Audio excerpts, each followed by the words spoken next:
የፋኖ መብረቃዊ ጥቃቶችና የአገዛዙ ሰራዊት መበታተን ተጠናክሮ ሲቀጥል የንጹሃኑ ፍጅት የከረረ የአገዛዙ ውድቀት ማሳያ ሆኗል። በምዕራብ ወሎ ታዳጊዋ ከተማ ነጻ ወጥታለች። ፋኖ ሰኔ 30 የአገዛዙን ዘመቻ በኪሳራ እንዲጠናቀቅ አድርጎታል። ከተለያዩ ግንባሮች መረጃዎችን በዝርዝር ይዘናል። ግማሹ ተወካይ ተነሱና ጨብጭብ በሚል የውዳሴ ድራማ ላይ ተጠምዶ ቀሪው ደግሞ ተኝቶ በዋለበት የህዝብ ተወካዮች ምክር ቤት ስብሰባ ላይ ተሰናባቹ የምክር ቤት አባል በአገዛዙ ላይ ጠንካራ ሙግት በመሰንዘር የስርዓቱን የውሸትና የክህደት ፖለቲካ እርቃኑን አስቀርተዋል። በሌላ በኩል የጠቅላይ ሚኒስትሩ የድንፋታ ንግግርና የጦር ኃይሎች ጠቅላይ ኤታማዦር ሹሙ ምላሽ ፍጹም የሚጋጭ ሆኖ ተገኝቷል። ማንም አያሸንፈንም ያሉት አብይ ሲሆኑ ብርሃኑ ተጨንቀናል ብለዋል። ሲያነጋግር የዋለው የምክር ቤት ስብሰባ በመረጃ በስፋት ተመልክተነዋል። በአማራ ህዝብ ላይ የታቀደውን የህልውና አደጋ ለመቀልበስና የአምባገነኑን የብልጽግናው አገዛዝን ለማስወገድ የሚደረገው ተጋድሎ ወደ ላቀ ምዕራፍ ለማሸጋገር የልብ በርን በመክፈትና ልዩነቶችን በማጥበብ በአንድነት መቆም ወቅቱ የሚጠይቀው ወሳኝ ታሪካዊ ግዴታ መሆኑን አርበኛው ገለጸ።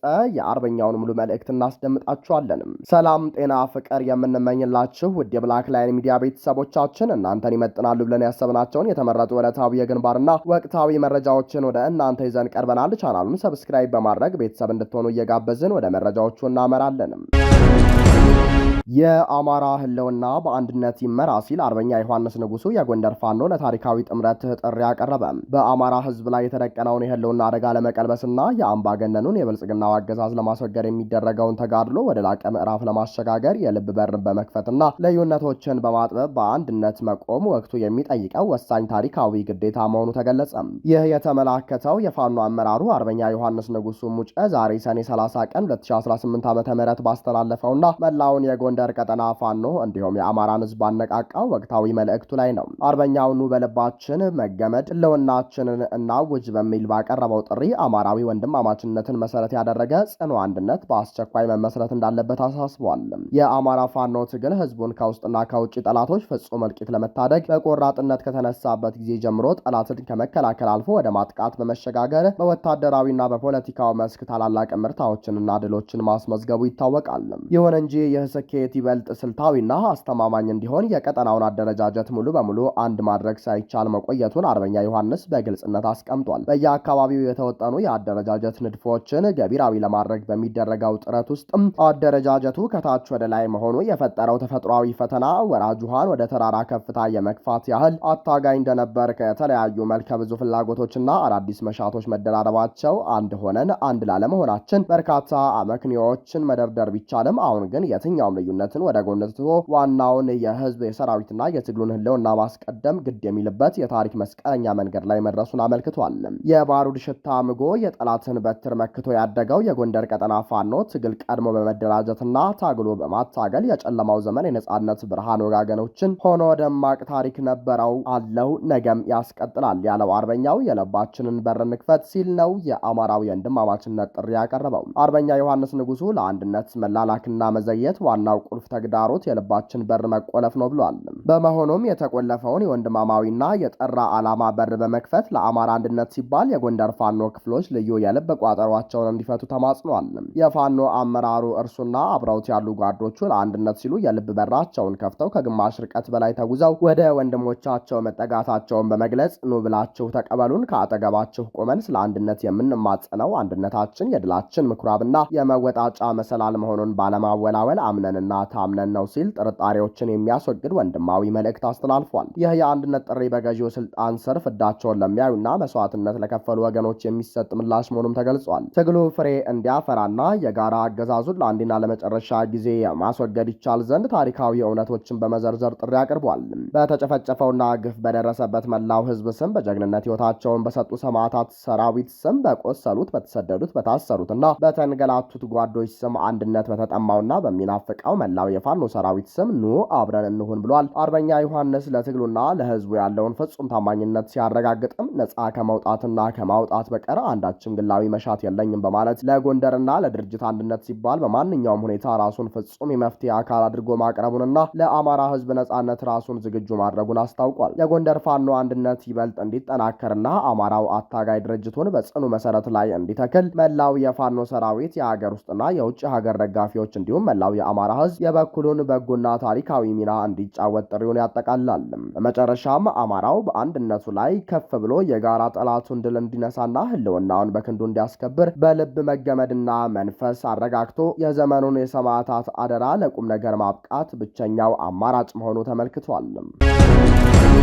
ዶክተር ደሳለኝ ጫኔ የገዢውን ስርዓት እርቃን አስቀሩት። በዛሬው ዕለት በተካሄደውና ግማሹ ተወካይ ተነሱና ጨብጭብ በሚል የውዳሴ ድራማ ላይ ተጠምዶ ቀሪው ደግሞ ተኝቶ በዋለበት የህዝብ ተወካዮች ምክር ቤት ስብሰባ ላይ ተሰናባቹ የምክር ቤቱ አባል ዶክተር ደሳለኝ ጫኔ በአገዛዙ ላይ ጠንካራ ሙግት በመሰንዘር የስርዓቱን የውሸትና የክህደት ፖለቲካ እርቃኑን አስቀርተውታል። አብይ አህመድ በበኩላቸው በአርሲ የተፈጸመውን የንጹሐን እልቂት ለማደባበስና በስርዓታቸው ውስጥ የተንሰራፋውን ሌብነት ተቋማዊ አይደለም በሚል የተለመደ ማስተባበያ ለማለፍ ቢሞክሩም የራሳቸው ንግግር ግን የስርዓቱን ውድቀት ይበልጥ ያጋለጠ ሆኖ ተስተውሎባቸዋል።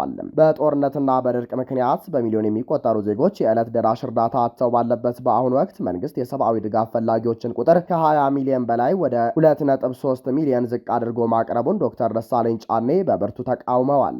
ይህንን ቁጥር ወደ 2.3 ሚሊዮን ዝቅ አድርጎ ማቅረብ ፖለቲካዊ ቁጥር ማሳመር እንጂ የዜጎችን ህይወት በተጨባጭ የሚያሳይ አይደለም ሲሉ ዶክተር ደሳለኝ አገዛዙን ወቅሰዋል። ዓለም አቀፍ የእርዳታ ተቋማት በኢትዮጵያ ውስጥ በከፍተኛ የምግብ እጥረት ውስጥ ያሉ ዜጎች ቁጥር ከ15.8 እስከ 21.4 ሚሊዮን እንደሚደርስ በግልጽ እያስቀመጡም አገዛዙ በመረጃ ማጥራት ስም ቁጥሩን ማሳነሱ ፍጹም ከእውነት የራቀና ዜጎችን ለረሃብ የሚዳረግ መሆኑ ተገልጿል። በተጨማሪ መንግስታዊ ያልሆኑ ድርጅቶች የእርዳታ እህል እንዳያከፋፍሉ ተከልክለው ድጋፋቸውን ወደ ጥሬ ገንዘብ እንዲቀይሩ መገደዳቸው አሁን ካለው የገበያ የዋጋ ግሽበት አንጻር በርካታ ምስኪን ቤተሰቦችን ለከፋ የምግብ ዋስትና እጥረት የዳረገ ሌላኛው የአገዛዙ ግፈኛ መመሪያ መሆኑን ዶክተር ደሳለኝ አጋልጠዋል። በአርሲ የተፈጸመውንና በርካታ ኦርቶዶክሳውያን አማኞች በግፍ የተጨፈጨፉበትን አሰቃቂ ድርጊት ነው አስመልክቶ ደግሞ አብይ አህመድ የተለመደውን የክህደትና የማስተባበል ምላሽ ሰጥተዋል። የአርሲ ሀገረ ስብከት 13 ኦርቶዶክሳውያን አማኞች መገደላቸውን በግልጽ አስታውቆ ሳለ ጠቅላይ ሚኒስትሩ ግን የሟቾች ቁጥር 3 ኦርቶዶክሶች ብቻ በማድረግ 8ቱ ሚሊሻና ፖሊሶች ናቸው በማለት የሃይማኖት ተከታዮችን ኢላማ ያደረገውን ጥቃት ለማሳነስና መልክ ለመቀየር ሞክረዋል። ድርጊቱን የሽፍቶች ስራ ነው በማለት ያጣጣሉት አብይ አህመድ ለጉዳዩ ሃይማኖታዊ መልክ ለመስጠት የተደረገው ሙከራ ተገቢ አይደለም በማለት የቤተ ክርስቲያኒቱንና የህዝቡን እውነተኛ ሮሮ አጣጥለዋል። 22 ተጠርጣሪዎችን መያዛቸውንና 90 በመቶ ተፈናቃዮችን መመለሳቸውን ቢናገሩም የአካባቢው ተጨባጭ ሁኔታ ግን አሁንም በስጋትና በደህንነት እጥረት የተሞላ መሆኑን ማሳያዎች ይጠቁማሉ። በሌላ በኩል ጠቅላይ ሚኒስትሩ በንግግራቸው የህዝብን አደራ ተቀብለው የሚሰርቁ አሉ፣ ነገር ግን ሌብነቱ ተቋማዊ አይደለም በማለት የራሳቸውን ሹማምንትና የስርዓቱን ሌብነት በግለሰብ ደረጃ ለማሳነስ ሞክረዋል።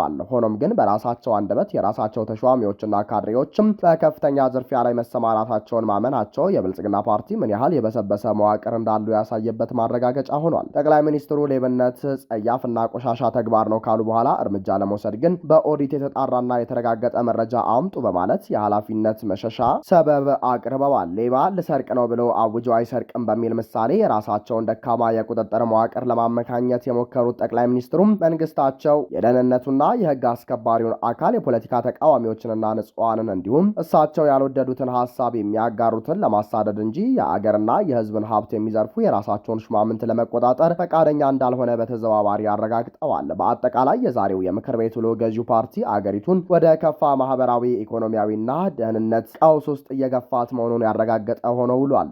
አብይ አህመድ የቀረቡላቸውን መሰረታዊ ጥያቄዎች በማጣጣልና የውሸት ትረካዎችን በመደርደር ስብሰባውን ውልቢስና ፍሬ አልባ ለማድረግ ቢሞክሩም እንደ ዶክተር ደሳለኝ ጫኔ ያሉ የህዝብ ወገኖች ያሰሙት ድምጽ ግን የስርዓቱን የመጨረሻ መበስበስ ለህዝብ ይፋ ያደረገ ሆኖ አልፏል።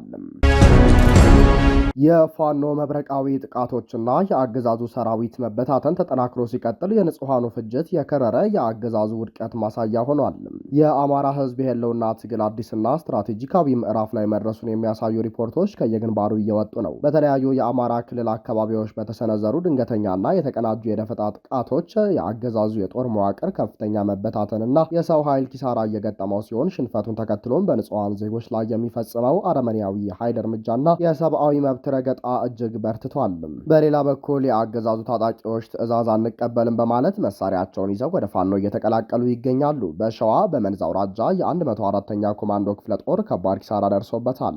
በትጥቅ ትግሉ የደፈጣ ውጊያ መርህ መሰረት የአፋብን ሸዋ ጠቅላይ ግዛት አሳምነው እዝ አጼ አምደ ጽዮን ኮር ስር የሚንቀሳቀሰው የአጼ ምኒልክ ክፍለ ጦር አባተ አንደኛ ሻለቃ በመንዝ ላሎ ክላስተር ጥራጥር ቀበሌ ላይ ስልታዊ ወታደራዊ የበላይነትን በመያዝ አንጸባራቂ ድል አስመዝግቧል። ሰኔ 29 ቀን 2018 ዓ.ም ከቀኑ 9 ሰዓት ጀምሮ እስከ ምሽቱ 12 ሰዓት ድረስ በተደረገው የሰዓታት ጠንካራ ፍልሚያ ከመንዝ ላሎ ወገሬ ከተማ ተነስቶ ወደ ጥራጥር ቀበሌ ለመንቀሳቀስ የሞከረ የብልጽግናው 104ኛ ኮማንዶ ክፍለ ጦር አያደጋ በተባለ ልዩ ቦታ ላይ በተቀደ ድንገተኛ የደፈጣ ጥቃት እቅዱ ሙሉ በሙሉ ከሽፏል። በፋኖ የተቀናጀ ጥቃት የአገዛዙ የጥምር ጦር አባላት የነበሩ አንድ 50 አለቃ ማዕረግ ያለው የሚሊሻ አመራርን ጨምሮ ከ10 በላይ ወታደሮች የተደመሰሱ ሲሆን በርካቶች ቆስለው በአምቡላንስና በህዝብ ትራንስፖርት ተሽከርካሪዎች ወደ ሞላል የከተማ ሆስፒታል ተሸኝተዋል። በሜዳ ፍልሚያው ከፍተኛ የሰው ኃይልና የሞራል ስብራት የገጠመው የአገዛዙ ሰራዊት ሽንፈቱን ለመቀልበስ ከመንዝ ቀያ ዘመሮ ከተማ የማጠናከሪያ ኃይል ለማንቀሳቀስ ቢሞክርም በምኒልክ ልጆች ጽኑ መከላከል ወደ ኋላ እንዲያፈገፍግ ተገዷል። ወታደራዊ ግዳጁን ማሳካት ያቃተው የክፍለ ጦሩ አስተዳደር የፋኖ አመራር የሆነው የልዑል እሱ ባለውን የቤተሰብ መኖሪያ ቤት በር በመስበርና ንብረት በመዝረፍ የተለመደውን የወንብድና ተግባር ፈጽሟል። በሌላኛው ግንባር መረጃ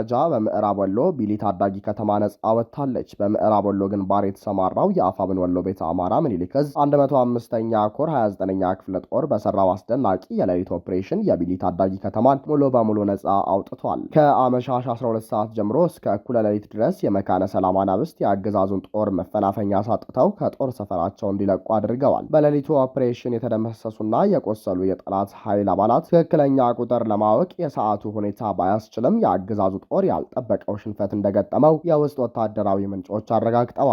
የታጠቀው መሳሪያ አልታደገውም ያሉት ወታደራዊ ምንጮቹ 3 ዲሽቃ፣ 2 ሞርተር እና በርካታ የቡድን መሳሪያዎችን ይዞ የነበረው የአገዛዙ ጦር የ29ኛ ክፍለ ጦር ቃኝ አባላት ወደ ሌላ ቀጠና መጓዛቸውን ተከትሎ ነበር ወደ ቢሊ ታዳጊ ከተማ የገባው ተብሏል። ሆኖም ቃኝ ቡድኑ በብርሃን ፍጥነት ተመልሶ ከ3ኛ ሻለቃ ጋር በመናበብ ባደረገው ከባድ ማጥቃት ጠላት የተማመነበትን የሽፋንና የቡድን መሳሪያ በሙሉ ወደ መጣበት ለመመለስ ተገዷል። በሌላ መረጃ የአገዛዙ ሰራዊት በጦር ሜዳ የገጠመውን ሽንፈትና መበታተን ለመሸፈን በንጹሐን ዜጎች ላይ ያነጣጠረ አረመያዊ የበቀል እርምጃዎችን በይፋትና ጥሙጋ እንዲሁም በአንጾኪያ ገምዛ እያካሄደ ይገኛል።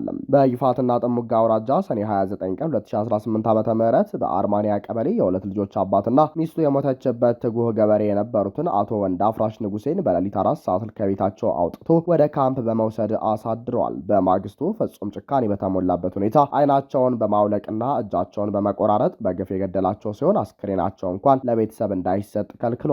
ድርጊቱን የተመለከቱ የአካባቢው ነዋሪዎች በከፍተኛ ድንጋጤና ሐዘን ቤታቸውን ዘግተው ወደ ጫካ ተሰደዋል። በአንጾኪያ ገምዛ ክላስተር ሰኔ 28 ቀን 2018 ዓ.ም በተመሳሳይ ሁኔታ አቶ መንገሻ ታዬ የተባሉ የ55 ዓመት አዛውንት ገበሬ ለሕክምና ከአጋምሳ አምባ ቀበሌ ወደ መኮይ ከተማ አቅንተው ሳለ ከሚታከሙበት ጤና ጣቢያ በኃይል ተወስደው ታስረውና በከፍተኛ ሁኔታ ከተገረፉ በኋላ በአገዛዙ ጦር ተረሽነዋል። የአገዛዙ ሰራዊት በጦር ግንባር ከሚደርስበት ሽንፈት በተጨማሪ የአገዛዙ የውስጥ ታጣቂ ኃይል መዋቅር ሙሉ በሙሉ እየፈረሰ መሆኑን የሚያሳዩ መረጃዎች ወጥተዋል። ወደ ትግራይ ግንባር ትዘምታላችሁ የተባሉ 4 የአገዛዙ የሚሊሻ አባላት ትዕዛዙን ባለመቀበል መሳሪያቸውን ይዘው የፋኖን 64ኛ ክፍለ ጦርን ተቀላቅለዋል። በሸበል በረንታ ወረዳ የእድኋና መርገጭ ከተማ ይንቀሳቀስ የነበረው የአገዛዙ ጥምር ጦር አባላት አገዛዙ በአማራ ሕዝብ ላይ የሚፈጽመውን ግፍ ተረድተናል፣ በሌላ በኩል ዛሬም ወንድማችን የሆነውን የትግራይን ሕዝብ ድጋሜ አንወጋም፣ ይህ ስርዓት የሕዝብ ጸር ነው በማለት ዛሬ ሰኔ 30 ቀን 2018 ዓ.ም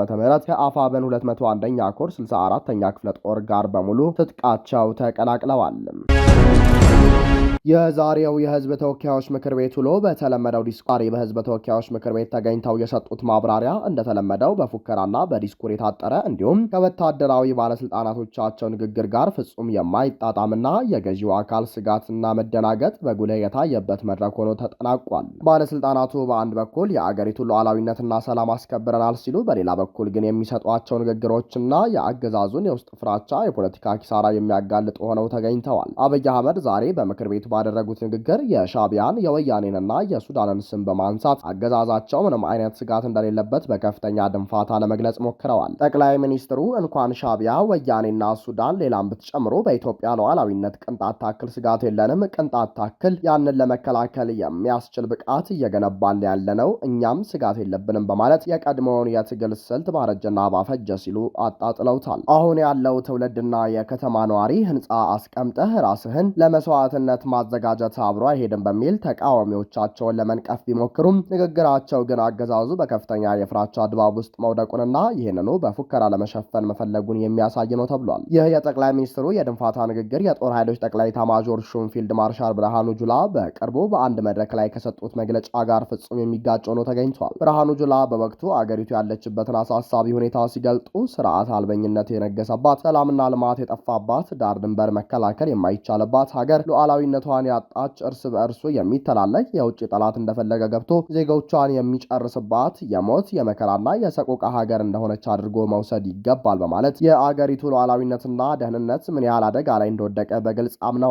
ይህ በሁለቱ በጠቅላይ መሪውና በኢታማዦሩ ከፍተኛ ባለስልጣናት መካከል የታየው የተቃረነ ንግግር አገዛዙ የገባበትን የፖለቲካና የደህንነት ቀውስ መደበቅ እንዳልተቻለና መሪው በባዶ ፉከራና ድንፋታ ብቻ ለመኖር እየሞከሩ መሆኑን ማሳያ ነው ሲሉ ታዛቢዎች አመላክተዋል። በሌላ በኩል ጠቅላይ ሚኒስትሩ በዛሬው ንግግራቸው በኢትዮጵያ ውስጥ በአማራና በኦሮሞ፣ በሶማሊያና ኦሮሞ እንዲሁም በሌሎች ብሔረሰቦች መካከል ያለው ግጭትና የሃይማኖት ውጥረት በከፍተኛ ሁኔታ ቀንሷል የሚል ማስተባበያ ለመስጠት ሞክረዋል። ይሁን እንጂ ይህ አባባላቸው በሀገሪቱ በተለያዩ አካባቢዎች በየቀኑ የሚፈጸሙትን የንጹሃን ግድያዎች፣ መፈናቀሎችና እገታዎችን የሚክድና ተጨባጩን የህዝብ መከራ ያላገናዘበ የፕሮፓጋንዳ አካል ነው በሚል በብዙሃኑ ዘንድ ትዝብት ላይ ጥሏቸዋል። በዛሬው የምክር ቤት ውሎ ላይ ጠቅላይ ሚኒስትሩ ስለ ምርጫና ተያያዥ ጉዳዮች ያነሱ ሲሆን ያቀረቡት ምላሽ ግን አሁንም የሀገሪቱን ነባራዊ የፖለቲካ ምህዳር መዘጋትና የዲሞክራሲ እጦት የሸፈነ የተለመደ የማስመሰል ንግግር ሆኖ አልፏል። ምርጫውን በተመለከተ የሰጡት ማብራሪያ ካለው የተረጋጋ የሰላም እጦትና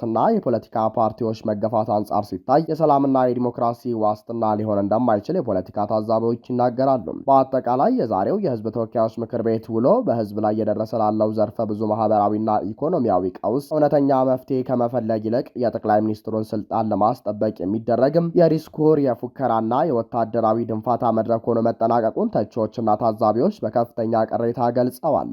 እንኳን ሻዕቢያና ወያኔና ሱዳን ሌላም ቢጨመር በኢትዮጵያ ሉዓላዊነት ቅንጣት ታክል ስጋት የለም። ቅንጣት ታክል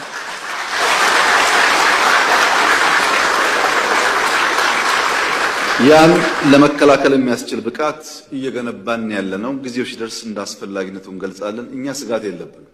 ስርዓት አልበኝነት የነገሰበት፣ ሰላምና ልማት የጠፋበት፣ ዳር ድንበር መከላከል የማይቻልባት አገር፣ ሉዓላዊነቷን ያጣች፣ እርስ በርሱ የሚተላለቅ የውጭ ጠላት እንደፈለገ ገብቶ ዜጎቿን የሚያጨርስበት የሞት የመከራና የሰቆቃ አገር እንደሆነች መወሰድ ይገባዋል። ክቡራንና ክቡራት አድማጭ ተመልካቾቻችን ለሰዓቱ የነበረን የዜናና የመረጃ ስርጭታችን ይህንን ይመስል ነበር። ቻናሉን ሰብስክራይብ በማድረግ ቤተሰብ እንድትሆኑ እየጋበዝን ጤና ይስጥልንም።